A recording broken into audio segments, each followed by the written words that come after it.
Assalamualaikum warahmatullahi wabarakatuh. Kembali lagi di channel saya. Sebelum masuk ke materi, izinkan saya untuk memperkenalkan diri terlebih dahulu. Saya adalah Dinisya Saputra dengan NPM 44202-138 dari Universitas Pancasila dari jurusan Teknik Industri.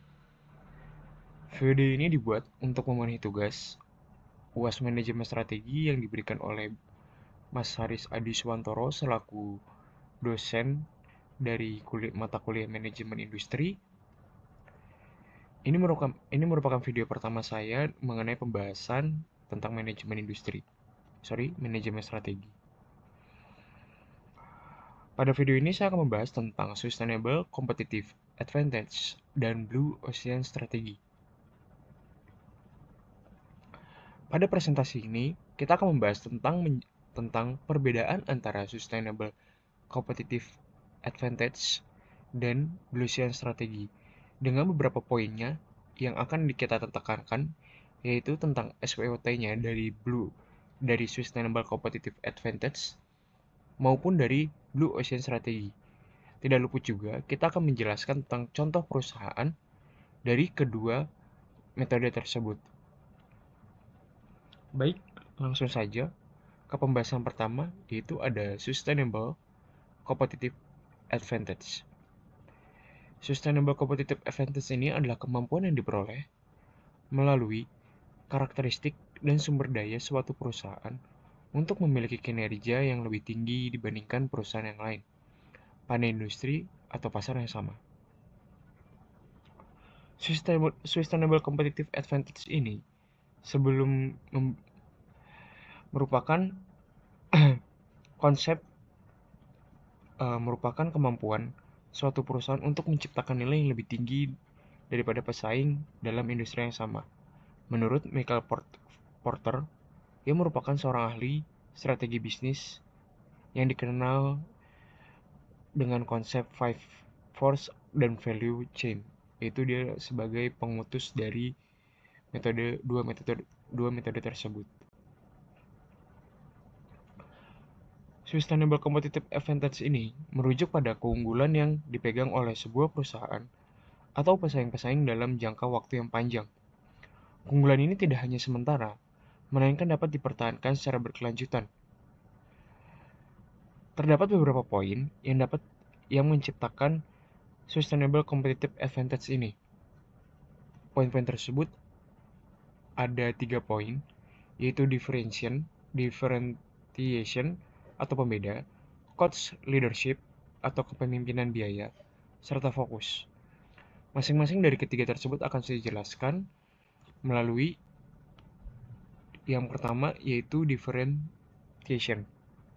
Differentiation atau pembeda merupakan perusahaan yang dapat menciptakan keunggulan kompetitif dengan menawarkan produk atau layanan yang memiliki fitur yang unik atau manfaat tambahan yang tidak ditawarkan oleh pesaing. Dengan demikian, perusahaan akan menarik pelanggan yang mencari hal spesifik tersebut dan menciptakan loyalitas pelanggan yang tinggi. Kemudian yang kedua adalah cost leadership. Kepemimpinan biaya ini merupakan strategi untuk melibatkan pengurangan biaya produksi dan operasional untuk dapat menawarkan produk dengan harga yang lebih rendah daripada pesaing. Dengan biaya produksi yang lebih efisien, perusahaan dapat mempertahankan keuntungan yang lebih tinggi dan menarik pelanggan yang sensitif terhadap harga. Baik, langsung masuk ke poin ketiga, yaitu adalah fokus. Fokus di sini dimaksud perusahaan dapat mencapai keunggulan kompetitif dengan fokus pada segmen pasar yang dispesifik atau niche. Dengan memahami kompetitif atau preferensi konsumen dalam segmen tersebut, perusahaan dapat mengembangkan produk atau layanan yang lebih baik dibandingkan pesaing yang lebih umum.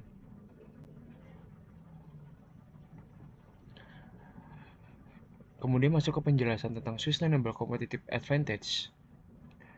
dari strong atau kekuatan, inovasi produk atau efisiensi operasional, reputasi merek. Inovasi produk terkemuka di industri efisiensi operasional yang mengurangi biaya produksi, reputasi merek yang solid, dan diakui secara luas. Lalu dari opportunities-nya, adanya peningkatan permintaan pasar global, kemitraan strategi yang bagus, serta perubahan regulasi mendukung.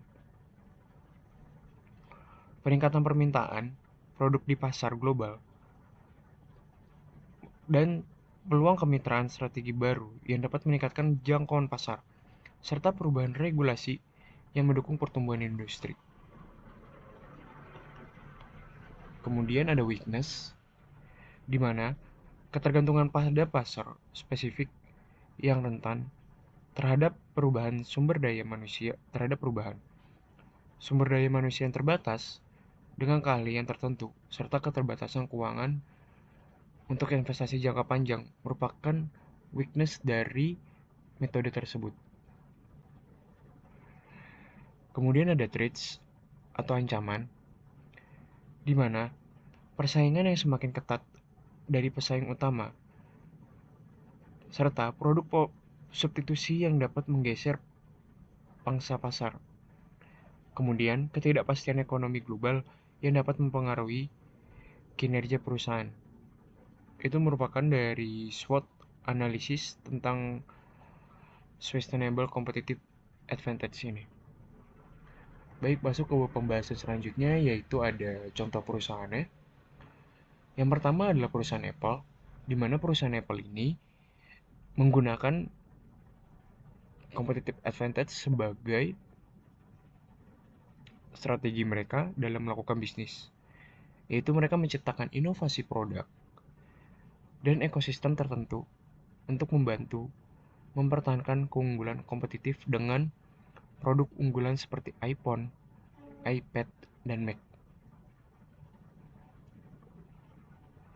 Kemudian masuk ke pembahasan selanjutnya, yaitu ada di Google. Ke contoh selanjutnya, mohon maaf. Google mencapai keunggulan kompetitif melalui algoritma pencarian yang canggih dan didominasi pasar di berbagai layanan seperti mesin pencari, periklanan online, dan sistem operasi. Lalu yang ketiga, dari contoh perusahaan ini adalah yang menggunakan Sustainable Competitive Advantage adalah Toyota dengan membangun keunggulan kompetitif dengan sistem produksi just in time yang efisien dan fokus pada kualitas tinggi. Hal ini memungkinkan mereka menjadi salah satu pemimpin dalam industri otomotif. Baik, masuk ke pembahasan selanjutnya, yaitu adalah Blue Ocean Strategy. Blue Ocean Strategy ini merupakan upaya pengembangan perusahaan dengan menciptakan pasar dan aturan main yang sendiri.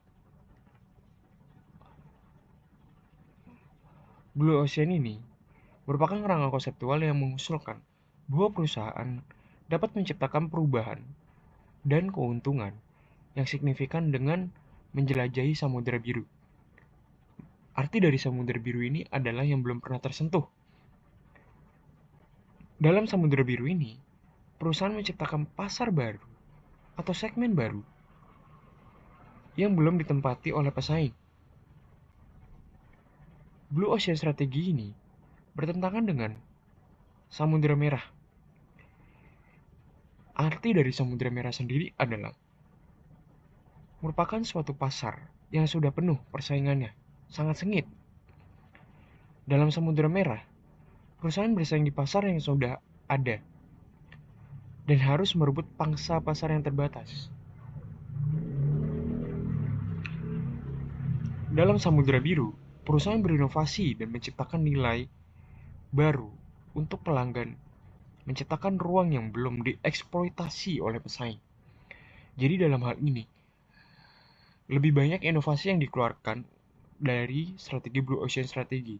Dengan menggunakan aspek utama dari Blue Ocean Strategy ini adalah menciptakan keunggulan yang lebih unik atau inovasi yang lebih unik dan bernilai bagi pelanggan.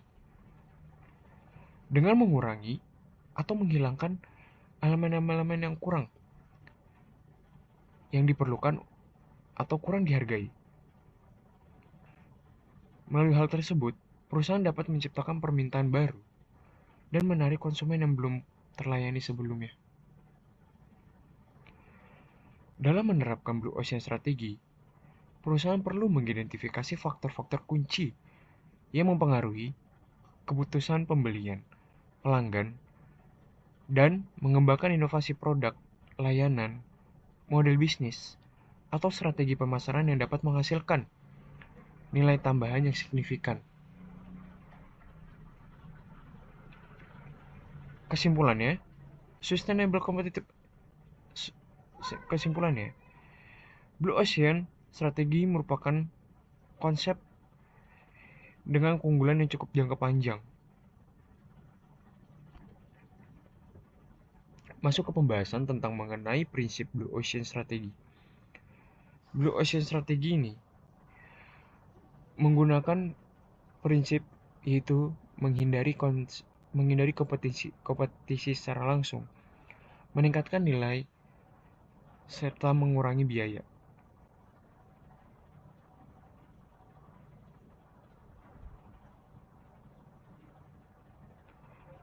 Kemudian, fokus pada inovasi serta penciptaan yang baru. Selanjutnya adalah SWOT dari Blue Ocean Strategi. Yang pertama, Blue Ocean Strategi ini memiliki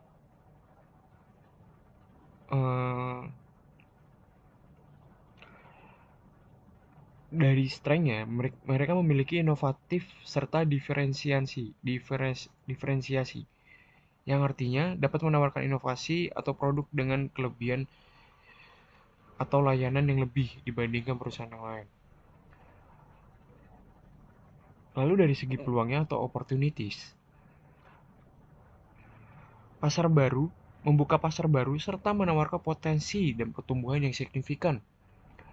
Dari segi weakness, biaya yang tinggi serta kurangnya sejarah.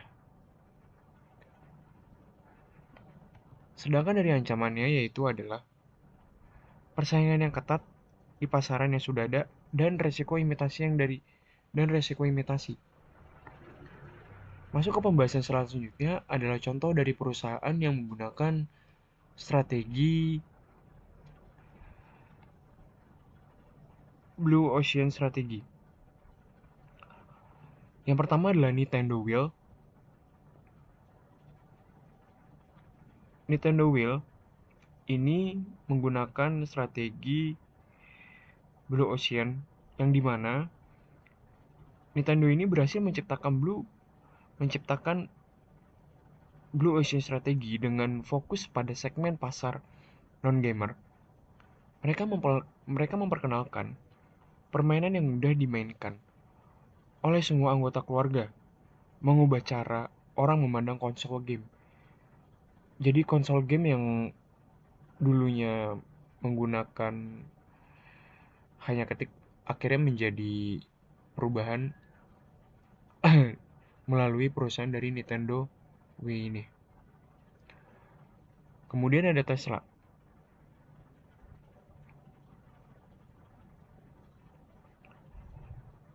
Tesla menerapkan Blue Ocean strategi dengan merancang mobil listrik yang menarik bagi konsumen dan menciptakan permintaan baru di pasar otomotif. Mereka menggabungkan teknologi yang canggih, desain yang menarik, dan kinerja yang superior dalam produk mereka. Dalam industri mobil konvensional yang didominasi oleh mesin pembakaran internal, Tesla berhasil menciptakan pasar baru dengan mobil listrik yang berkinerja tinggi dan berorientasi pada masa depan. Selain itu, Tesla juga meluncurkan Powerwall, sistem penyimpanan energi rumah tangga yang memungkinkan konsumen untuk menggunakan strategi terbaru secara mandiri dan mengurangi ketergantungan pada jaringan listrik tradisional. Hal ini memperluas pangsa pasar dan menciptakan ruang baru yang belum dieksplorasi sebelumnya. Nah, melalui hal tersebut, kesimpulannya adalah Sustainable Competitive Advantage dan Blue Ocean Strategy merupakan dua konsep yang saling terkait. Dalam mencapai keunggulan kompetitif jangka panjang, Sustainable Competitive Advantage menciptakan keunggulan yang bisa dipertahankan dalam pasar yang ada. Sedangkan Blue Ocean Strategy menciptakan keunggulan dengan menjelajahi pasar yang baru dan belum ditempati. Dengan menggabungkan kedua konsep tersebut, perusahaan dapat menciptakan posisi yang kuat dan berkelanjutan di pasar yang kompetitif. Nah, bagaimana teman-teman? Apakah kalian sudah memahami mengenai Sustainable Competitive Advantage yang sudah saya jelaskan mulai dari dan Blue Ocean Strategy yang sudah saya jelaskan dari video yang sudah saya paparkan? Saya harap video ini dapat membantu bermanfaat bagi teman-teman.